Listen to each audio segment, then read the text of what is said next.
කැමැත්තෙන් හෝ වේවා අකමැත්තෙන් හෝ වේවා කරන්නේ හරි දේ නම් ප්‍රතිඵලය සාර්ථකයි.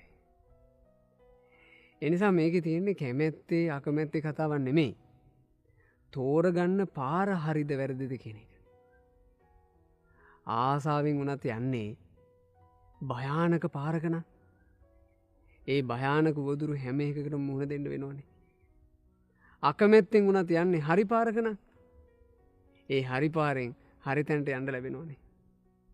එනිසා හොඳට තේරුම් ගන්න. ලොකුවට සතුටක් නැතුව වුණත් හරි දේ කරන්න. බුදුරජාණන් වහන්සේ ලෝකයට දේශනා කළේ අපි යා යුතු හරි පාරනේ. ප්‍රාණඝාතයේ වැරදි පාරක්.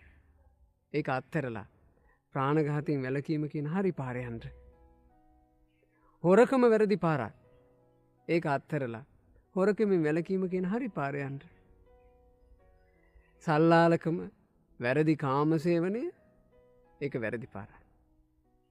සල්ලාලකමින් වැළකීලා වැරදි කාමසේවනයෙන් වැළකුණු හරි පාරේ යන්න. මත්පැන් මත්ද්‍රව්‍ය භාවිතා කිරීම කියලා කියන්නේ බොහොම භයානක වැරදි පාරක්. ඒකේ ආසාවෙන් ගියත් භයානකයි.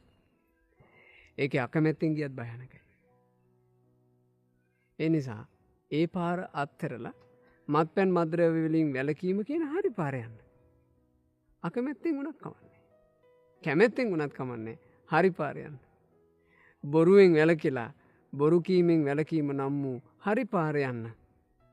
ඒ නිසා මේකේ කැමැත්ත අකමැත්තට වඩා ගොඩාක් වැදගත් මොකද්ද?